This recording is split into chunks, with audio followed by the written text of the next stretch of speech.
바닷바람이 매실나무 잎새를 흔들던 그 오후, 나는 유리병에 담긴 푸른 매실들을 바라보며 생각했다. 시간이 지나면 이 떫은 것들도 달콤한 청이 될 것이라고.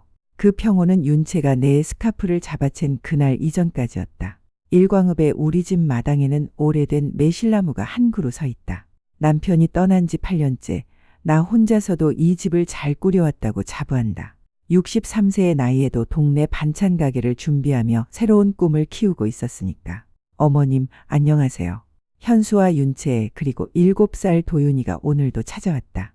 윤채는 언제나 그렇듯 완벽한 메이크업의 명품 토트백을 메고 있었다. 라이브 커머스 쇼호스트라며 늘 카메라를 의식하는 듯한 모습이었다. 매실청 담그시는군요.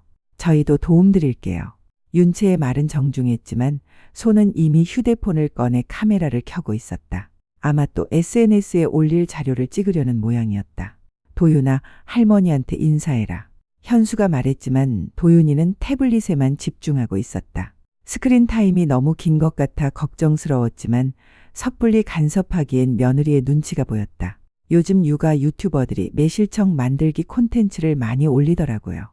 저도 한번 찍어볼까 생각 중이에요. 윤채는 매실을 하나 집어들며 말했다. 하지만 정작 매실 씻기나 꼭지 따기는 거들지 않았다. 현수도 회사 일이라며 계속 전화를 받느라 바빴다. 기차가 지나가는 소리가 멀리서 들렸다.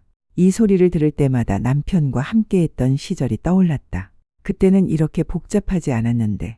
며칠 후 나는 현수에게서 예상치 못한 전화를 받았다. 어머니, 죄송한 말씀인데 회사 운영자금이 좀 부족해서요. 혹시 도움을 받을 수 있을까요? IT 외주업체를 운영한다던 현수의 목소리는 초조해 보였다.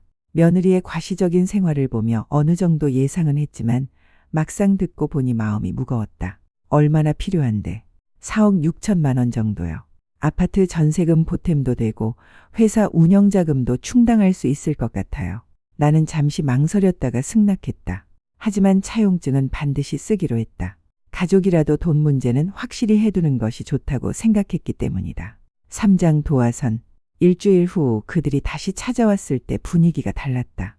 윤채는 새로 산 듯한 명품 시계를 차고 있었고 도윤이는 여전히 태블릿에만 몰두해 있었다. 점심을 준비하는 동안 도윤이가 마당에서 놀고 있었는데 갑자기 나무 블록을 던져서 내 정강이를 맞췄다. 아야.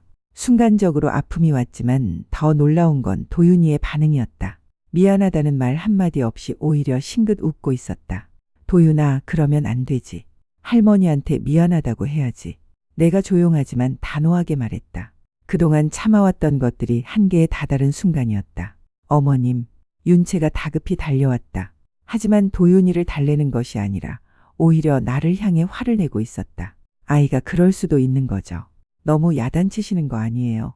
윤채 씨, 잘못한 건 잘못했다고 가르쳐야. 그때였다.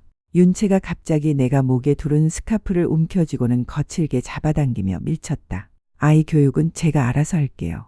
균형을 잃은 나는 뒤로 비틀거리며 계단에 손목을 짚었다. 순간 찌릿한 통증이 올라왔다. 현수는 그 모습을 보고도 아내를 말리기보다는 오히려 나를 달래려고만 했다. 어머니, 윤채도 아이 걱정해서 그런 거예요. 너무 마음 상해하지 마세요. 그 순간 나는 깨달았다. 오늘로 내 삶의 방향을 바꿔야 한다고. 내장 결심. 그날 밤 나는 오랫동안 잠들지 못했다. 손목의 통증보다도 마음의 상처가 더 깊었다.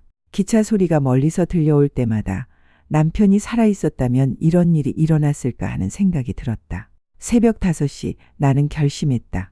첫째, 현수에게 가던 모든 자동이체를 중단하고 보험 수익자도 다시 내 이름으로 바꿀 것. 둘째, 윤채의 실체를 정확히 파악할 것. 셋째, 법적으로 할 수 있는 모든 조치를 취할 것. 전쟁이 시작됐구나. 나는 혼자 중얼거렸다. 5장 자금 차단.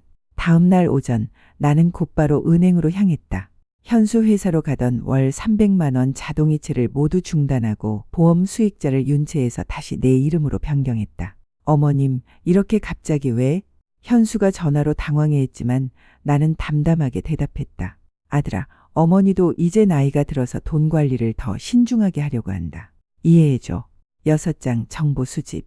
이웃 카페 사장인 정숙이 언니에게서 흥미로운 정보를 들었다. 미수가 너네 며느리 말이야. 필라테스 학부모 모임에 한 번도 안 나와.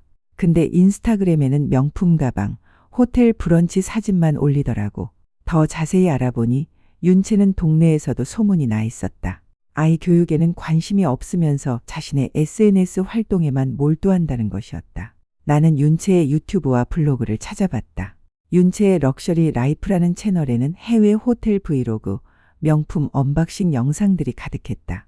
업로드 날짜를 확인해 보니 현수가 돈이 급하다며 나에게 전화했던 바로 그날에도 고급 레스토랑에서 식사하는 영상을 올렸더라. 7장 전문가 투입. 남편의 옛 지인을 통해 장소연이라는 정보 컨설턴트를 소개받았다. 40대 초반의 차분한 여성으로 합법적인 범위에서 필요한 정보를 수집해주는 일을 한다고 했다. 장 소장님, 며느리의 금융 상황을 좀 알아봐 주실 수 있나요? 물론입니다. 합법적인 범위에서 최대한 도움드리겠어요. 일주일 후 장소연에게서 충격적인 보고서를 받았다. 윤채는 각종 카드론과 BNPL 후불 결제 서비스로 약 8천만 원의 빚을 지고 있었다. 더 놀라운 건 현수 몰래 자신의 친정과 남동생에게도 수차례 돈을 송금했다는 것이었다. 남동생이 카페를 차린다며 임대보증금 명목으로 3천만 원을 그리고 정체불명의 류민성이라는 헬스 트레이너에게도 매달 소액을 송금하고 있었다.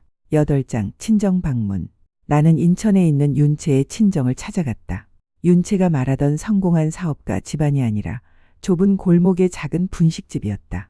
마침 채권자들이 들이닥쳐 독촉하는 현장을 목격했다. 언제까지 이렇게 버티실 건가요? 딸이 그렇게 잘 산다며 자랑하시더니 정작 빚은 언제 갚으실 거예요?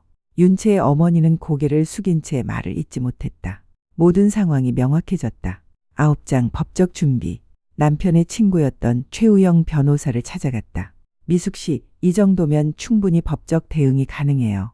차용증도 있고 사기나 배임 혐의도 적용될 수 있어요. 내용 증명을 발송했다. 4억 6천만 원의 즉시 상환과 14일 내 응답을 요구하는 내용이었다. 10장 심리전. 현수를 우연히 만난 자리에서 나는 조용히 말했다. 아들아, 얼마 전에 해운대 호텔 라운지에서 윤채를 봤는데 운동복 차림의 젊은 남자와 함께 있더라. 별일 아니겠지만 그냥 궁금해서. 현수의 표정이 순간 굳었다. 11장 증거 정리. 나는 투명 파일을 5개 준비했다. 파일 A, 차용증 원본. 파일 B, 윤채의 카드론과 대출 내역. 파일 C, 친정, 남동생, 류민성에게 송금한 내역들. 파일 D, 유튜브와 블로그 캡처 화면들, 돈을 빌린 날짜와 겹치는 사치스러운 생활. 파일 2, 학력과 경력 과장 증거들, 해외 단기 연수라고 허풍 떤 것이 실은 관광 비자 여행. 모든 준비가 끝났다. 12장 되면 윤채 씨, 현수야, 앉으세요.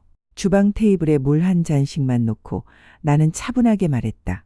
오늘은 우리가 정말 가족인지 확인해보는 시간을 갖겠어요. 첫 번째 파일을 밀었다. 차용증이었다. 4억 6천만 원. 현수가 회사 운영자금이 필요하다며 빌려간 돈이에요. 두 번째 파일. 윤채의 금융 상황이었다. 윤채 씨가 각종 대출로 진 빚이 8천만 원이에요. 회사 운영자금이 아니라 이 빚을 메우려고 했던 건 아닌가요? 윤채의 얼굴이 하얗게 변했다. 세 번째 파일. 송금 내역들이었다. 친정 어머니께 2천만 원, 남동생 카페 보증금 3천만 원, 그리고 류민성이라는 헬스 트레이너에게 매달 50만 원씩. 현수는 이 사실을 알고 있나요? 현수가 윤채를 바라보는 눈빛이 차가워졌다. 네 번째 파일. SNS 캡처들이었다. 돈을 빌린 바로 그날 5성급 호텔에서 브런치를 즐기셨네요.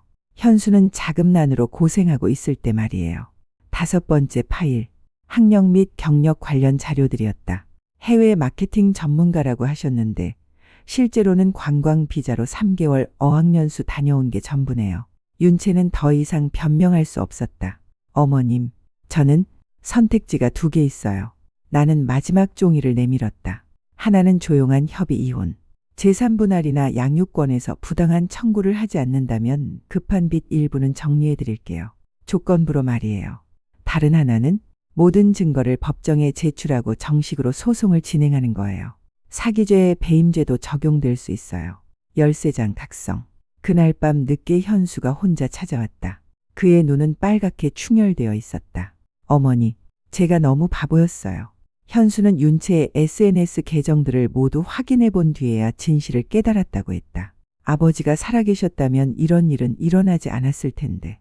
제가 너무 무책임했어요. 아들아, 지나간 일을 후회하기보다는 앞으로 어떻게 할 건지 생각해 보렴. 도윤이를 제대로 키우고 싶어요. 그리고 어머니께 진 빚도 꼭 갚겠어요. 14장 여진. 며칠 후 윤채의 부모가 찾아왔다. 격분한 채로 소리를 지르며 우리 집 앞마당까지 들이닥쳤다. 우리 딸을 이렇게 몰아붙이다니. 당신이 뭔데? 하지만 나는 준비해둔 송금 내역을 조용히 내밀었다. 죄송하지만 저희가 윤채 씨 친정에 보낸 돈이 5천만 원이에요. 이것부터 정리하고 오시죠. 그들은 더 이상 할 말이 없었다. 15장 결말. 한 달 후 협의이혼이 성사됐다. 윤채는 조건에 따라 양육권 주장을 포기하고 나는 약속대로 그녀의 급한 빚 일부를 정리해줬다. 현수는 회사를 정리하고 중견기업 개발자로 재취업했다. 도윤이는 놀이치료를 받으며 조금씩 안정을 찾아가고 있었다. 그리고 나는 일광반찬 연구소라는 온라인 스토어를 열었다. 바닷바람을 맞으며 자란 나물들과 정성으로 만든 반찬들이 생각보다 인기를 끌고 있다. 에필로그 매실청의 완성. 여름이 끝나갈 무렵 봄에 담근 매실청이 완성됐다. 푸르렀던 매실들이 이제는 투명하고 달콤한 액체가 되어 있었다. 할머니, 이거 맛있어요. 도윤이가 매실청을 물에 탄 것을 마시며 환하게 웃었다. 예전과는 다른 진짜 웃음이었다. 기차가 지나가는 소리가 들렸다. 이제는 그 소리가 새로운 시작을 알리는 신호처럼 느껴졌다. 전쟁은 끝났고 남은 건 우리가 만들어갈 저녁이야.